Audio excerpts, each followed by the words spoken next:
10 out of 10 effort. This is maximal effort. Should be able to talk. A lot of time you'll hear on our channel when we're talking about what pace to run different intervals or how hard to go out for a long run, we talk about your effort scale. Maybe we say to do this run at a 7 out of 10 or an 8 out of 10, but what does that really mean? What does that rate of perceived effort mean to you?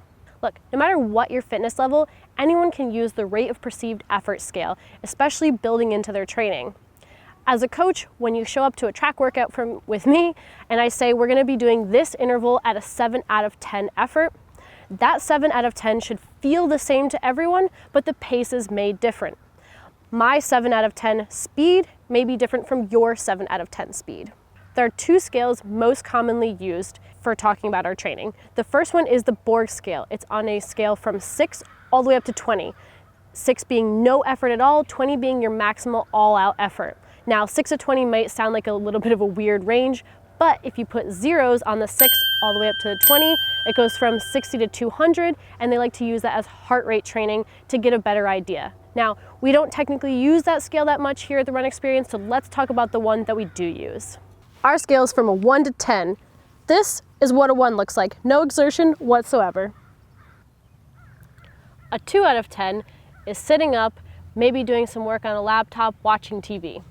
Now we've made it to standing. A 3 out of 10 is just getting up, a slow walk around. Maybe I'm doing some chores around the house. Now that we're up to a 4, we're at a brisk walking pace. A 5 is a very minimal jog. We've just picked it up a little bit after that walk. This can be used as those recovery jogs in between intervals. Now that we're at a 6, this is a pace that we should be able to hold for a long time. This is probably for you ultra marathoners or those beginner runners, a marathon pace. 7 out of 10. This for our beginner athletes is going to be around that half marathon pace. For our more experienced runners, this is going to be something that they can hold for that marathon pace. Here we are, 8 out of 10. Our breath starts to get really exaggerated. Here we lose that conversation pace. For my more experienced athletes, this is going to be where we can hold for a half marathon. For my beginner athletes, this is going to be that 5K, 10K pace. Okay, 9 out of 10 pace. We really shouldn't be able to talk here. This is about that mile to 5K pace. Legs starting to burn. Can't talk, gotta run. 10 out of 10, maximal effort. Shouldn't be able to hold this for more than a couple minutes. Woo. Now look, these numbers are a bit subjective. As you can see, within each number, it's gonna fluctuate a little bit if you're a beginner runner, if you're more advanced. So take them with a little bit of grain of salt. The point here is when you're on those runs, when you're on those hard runs, easy runs, try to assign a number to how you're feeling.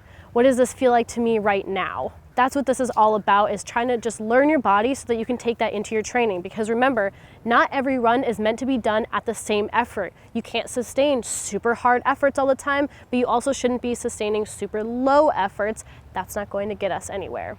Now remember, your effort is not going to produce the same speed every single day. My today's 7 out of 10 speed might not be my tomorrow's 7 out of 10 speed.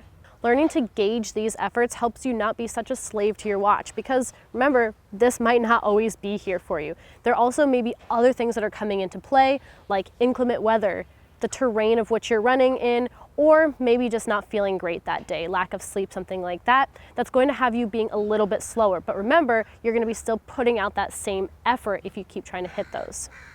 Now, a way that I like to build out my RPE scale is to play a little game with myself when I'm out on a run. As I'm going along and I'm running, I think about and I internalize what effort I am at that current moment in time. I keep that in my brain and then look down at my watch to see what pace I'm at. I don't like to look at my pace first, because then that might put me in a weird headspace of, oh, I'm going too fast, oh, I'm going too slow.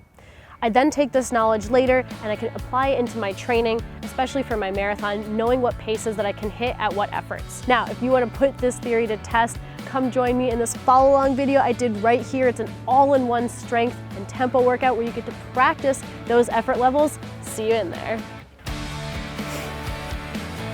Yep. Okay. So let's get into it. No!